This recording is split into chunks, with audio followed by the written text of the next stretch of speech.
Hello guys, welcome to Smita's kitchen. तो आज हम बनाने वाले हैं टेस्टी फिश करी।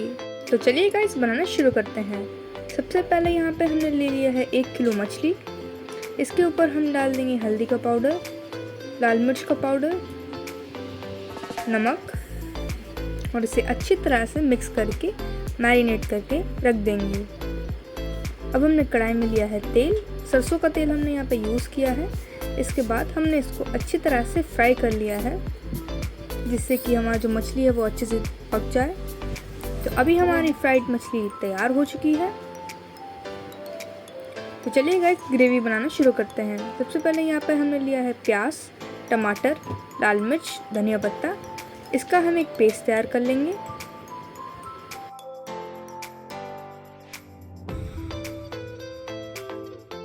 पेस्ट तैयार हो चुका है। कढ़ाई में हमने यहाँ पे लिया है तेल, इसके अंदर हमने थोड़ा सा चीनी डाल दिया है कलर आने के लिए। फिर हमने डाल दिया है हमारा पेस्ट जिसको हमने तैयार किया था। इसे अब हम अच्छी तरह से भुनेंगे जब तक कि टमाटर का जो कच्चा स्मेल है वो चले नहीं जाता। इसके अंदर हमने डाल दिया है अदरक लहसुन का पेस्ट और अब हम इसे अच्छी तरह से मिक्स कर देंगे। इसके अंदर हम डालेंगे थोड़ा सा स्वाद अनुसार नमक और इसे भी अच्छी तरह से हम मिक्स कर लेंगे। देखते ही देखते हमारा जो मसाला है वो भुन चुका है, तेल जो है वो ऊपर आने लगा है। इसके अंदर अब हम डालेंगे हल्दी का पाउडर, लाल मिर्च का पाउडर, धनिया पाउडर, गरम मसाला और इसे भी अच्छी तरह से मसाले के साथ भून लेंगे।